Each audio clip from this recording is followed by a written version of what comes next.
매주 목요일마다 시민들이 알아두면 좋을 유익한 건강 정보를 알려드리는 시간이죠. 시민 건강 플러스.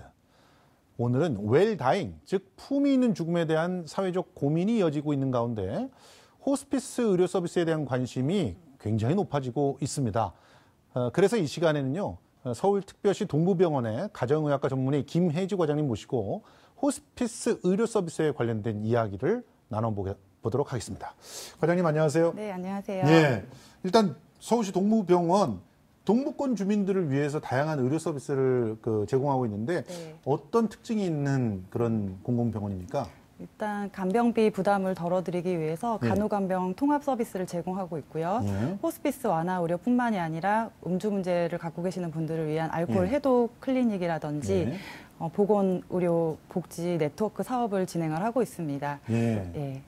지금 솔직히 폭염 때문에 요즘 어르신들 같은 경우는 특히나 힘든 경우가 많습니다. 그리고 정말 가슴 아픈 일이 막 벌어지잖아요. 버스에 갇혀가지고 질식사하는 그런 아이들, 차에 잠깐 방치해뒀다가 죽은 아이들, 이런 얘기들이 나오는데, 일단 이 온열 질환 때문에 동부병원을 방문하시는 그런 분들도 많아졌죠. 그럼 어떻게 대응을 하면 좋을지 좀 정리를 해주시면 어떨까요? 일단 가장 중요한 것은 더운 날씨에는 외출을 자제하시는 게 중요합니다. 특히 오전 11시에서 오후 4시 사이는 가장 더운 시간이기 때문에 그 시간에 외출을 피하시고 부득이하게 외출을 하셔야 된다면 수분 섭취를 좀 자주 해주시고요. 그리고 외출 중간에 휴식을 꼭 시원한 곳에서 취해 주시는 게 중요하겠습니다. 예, 그렇군요. 시민들은 이렇게 느낌이 딱 오잖아요. 어지럼증이 있다 이럴 때 가장 먼저 뭐부터 응급적으로 해야 되는 건가요? 일단 시원한 곳에서 바로 눕고 수분을 섭취하시는 게 중요하겠고요. 그럼에도 불구하고 의식 소실이 있거나 구토나 경련이 있을 때에는 바로 의료기관에 방문을 해서 진찰을 받으시는 게 중요하겠습니다. 아, 그걸 기억해야 되겠군요. 무조건 뭔가 좀 어지럼증을 느끼고 기력이 탈진되는 것 같이 느껴진다면 바로 시원한 데로 가거나 물을 마시거나 해서 그걸 갖다 해결해 줘야 되고 안 되면 바로 119로. 알겠습니다. 자, 그럼 오늘 호스피스 의료 서비스에 대한 얘기를 해보려고 하는데요. 이 호스피스가 무엇인지를 먼저 좀 설명해 주세요. 많은 분들이 이제 관심을 가지지만 아직도 이 단어 자체가 낯선 분들이 많거든요. 네. 호스피스 완화 의료란 적극적으로 치료를 했음에도 불구하고 근원적인 원인을 치료할 수가 없는 만성 말기 질환 환자분들을 대상으로 임종이 이분들은 이제 얼마 안 남은 상태거든요. 그렇죠. 이분들을 대상으로 이분들이 갖고 있는 통증과 같은 신체 증상들이나 심리 사회적인 문제 그리고 영적인 두려움 이러한 여러 가지 문제를 다방면에서 평가를 하고 치료를 제공하는 것이 호스피스 완화 의료입니다. 아, 그렇군요. 그러면 일단 병을 치료한다라는 그런 개념보다는 뭐랄까 자신의 남은 시간을 알차게 준비할 수 있게 돕는다 이렇게 볼 수 있겠는데 그러면 굉장히 전문적인 인력들이 좀 이 도움을 지원해야 되지 않을까요? 네, 맞습니다. 그래서 호스피스 안화의료 팀을 이뤄서 이런 서비스를 제공을 하고 있는데요. 의사와 간호사뿐만이 아니라 사회복지사 그리고 성직자, 자원봉사자분들이 같이 팀을 이뤄서 치료를 진행을 하고 있습니다. 아, 그렇군요. 그러니까 의료진들이 그 사람의 상태를 점검하는 것보다 그만큼 더 중요한 것이 어떻게 내가 죽음을 맞이할 수 있는지 이 부분에 대해서 끊임없이 같이 얘기를 나누고 받아들일 수 있게 하는 그런 일들이 더 필요하다는 것인데 그럼 이런 호스피스 의료 서비스는 특정한 어떤 조건이 있어야 받을 수가 있는 건가요? 일단은 호스피스 완화 의료 서비스의 대상자가 되는 환자는 첫 번째로 이제 말기암 환자들이 되겠고요. 말기암 환자분들은 입원형 호스피스에서 입원 치료를 통해서 서비스를 제공을 받으실 수가 있습니다.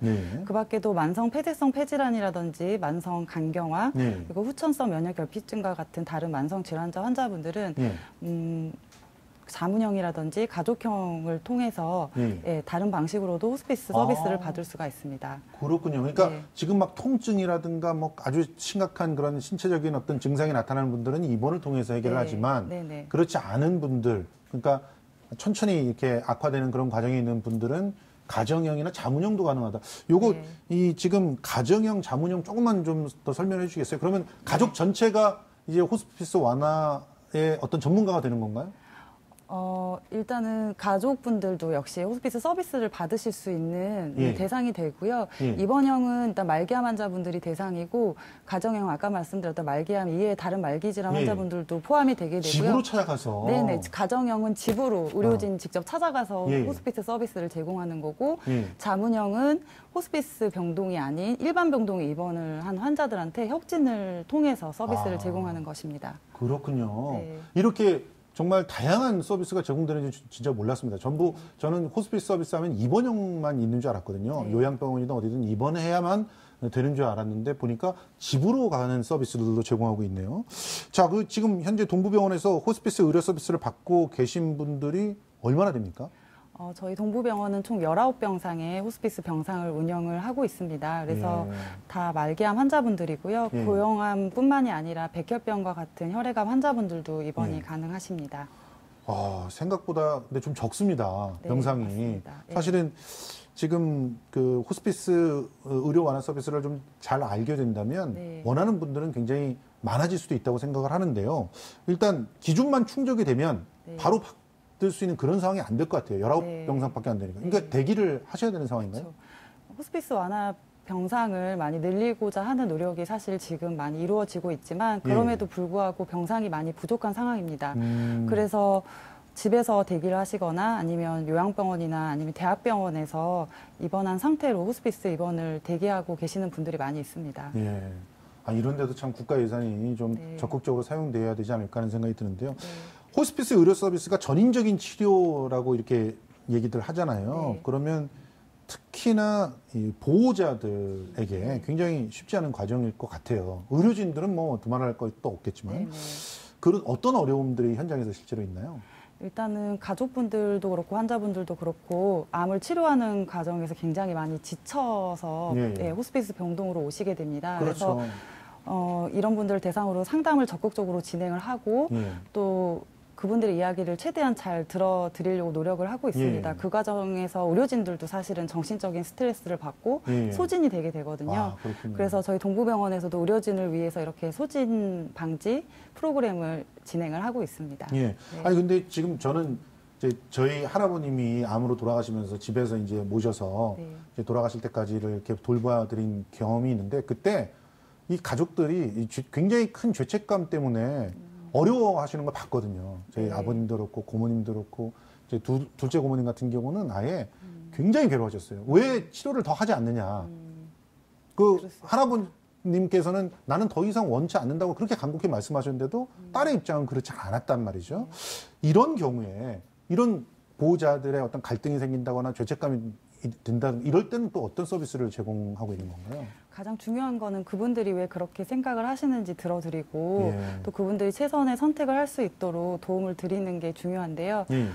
그분들이 갖고 있는 이제 그런 심리적인 문제에 대해서 좀 같이 고민을 해보고 예. 또 환자분이 가장 편안하게 임종을 준비하실 수 있는 방법이 무엇인지를 또 예. 알려드리고 너무 적극적인 치료를 했을 때 오히려 역으로 환자분이 고통을 받을 수 있다라는 예, 예. 그런 사실들을 잘 알려드림으로써 예. 환자와 환자 보호자들이 환자분의 임종을 잘 준비할 수 있도록 그렇게 하고 있습니다. 그렇군요. 그러니까 결과적으로 품위 있는 죽음이 오히려 적극적인 치료로 고통받는 것보다 나을 수 있다는 사실을 네. 또 함께 공유를 하는 것이 굉장히 중요하겠군요.